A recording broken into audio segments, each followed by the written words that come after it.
So part A, notice this one has all three rules. We have a sum, so that's this one. We have coefficients that aren't 1, that's this one. And we have x to a power, that's that last one over there.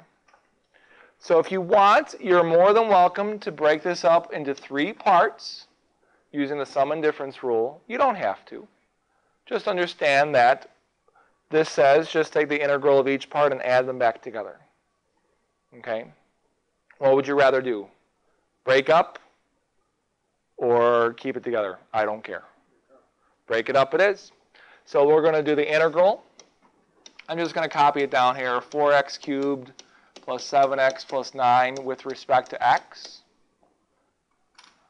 So this would be the integral of 4x cubed dx plus the integral of 7x dx plus the integral of 9 dx. That's your sum and difference rule. Then according to the constant multiple rule, for the first 2 integrals, we can bring their coefficients out front. For the last one, you can do the same thing if you want to bring the 9 out. And just like we did in our last example there, that would be a 1 left over. And 1 is x to what power? 0. So that's why we did that example, because we're going to see that a bunch. So that was your constant multiple rule. So now we have 3 power rules. What's the n in the first integral? 3 in the second integral? And the last integral? 0.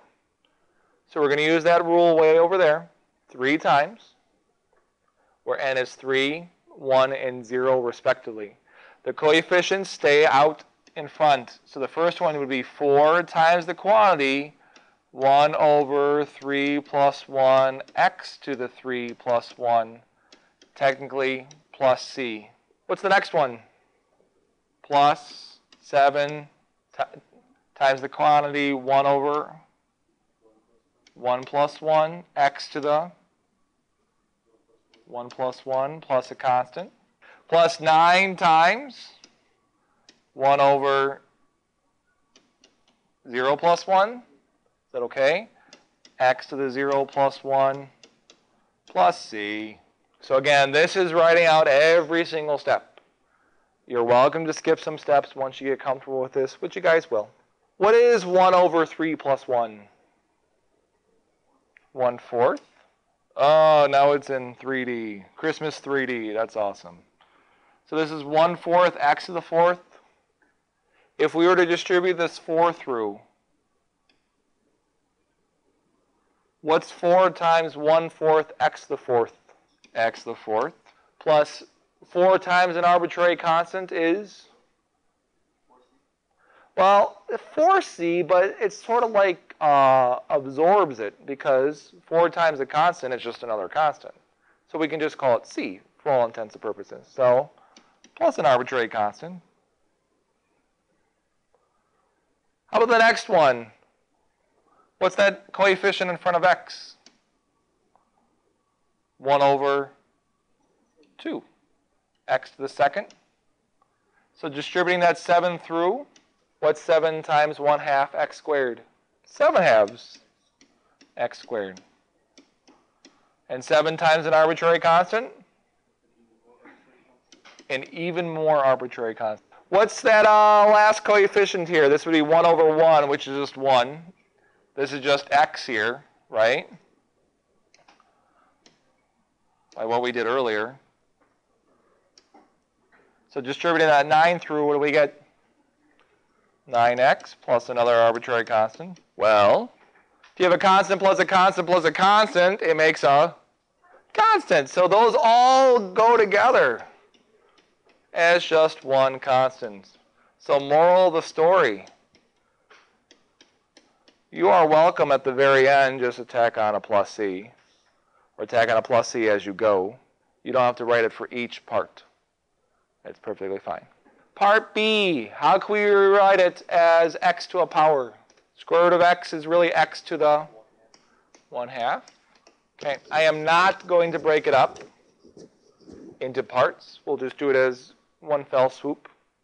So x to the 1/2, n is 1/2. So we'll have 1 over 1/2 plus 1, x to the 1/2 plus 1. And what's the n for the second term?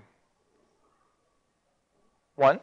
So plus 5 times 1 over 1 plus 1, x to the 1 plus 1. And then what do I need squished at the end?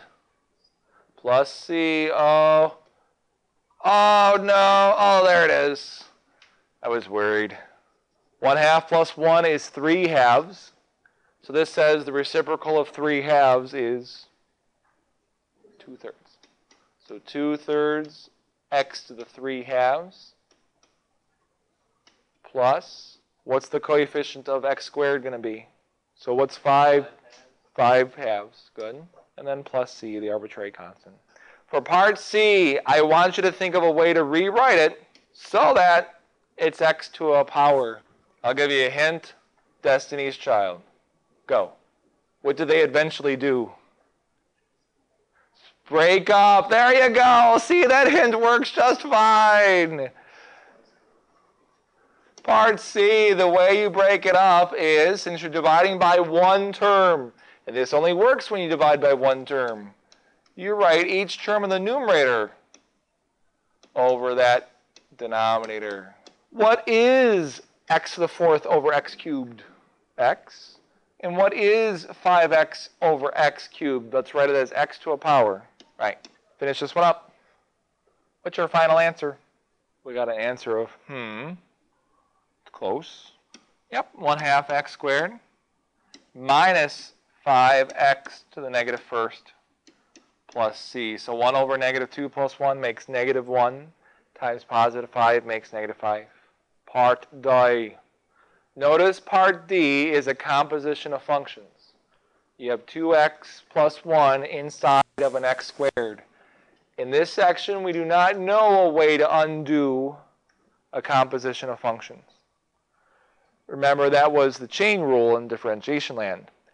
Next section, 15.2, we undo compositions. So until we learn that technique, what do we have to do to 2x plus 1 quantity squared? Foil. Around the turkey. There it is. You have to FOIL this out. What is 2x plus 1 quantity squared? So this is the integral of 4x squared plus 4x plus 1 dx. So we have 3 terms to take the antiderivative of. So if you would, try this one on your own. So remember, 1 at the end there really means x to the 0. Yep, 4/3 x cubed plus 2x squared. 2 because it's 4 times a half. Plus x plus psi.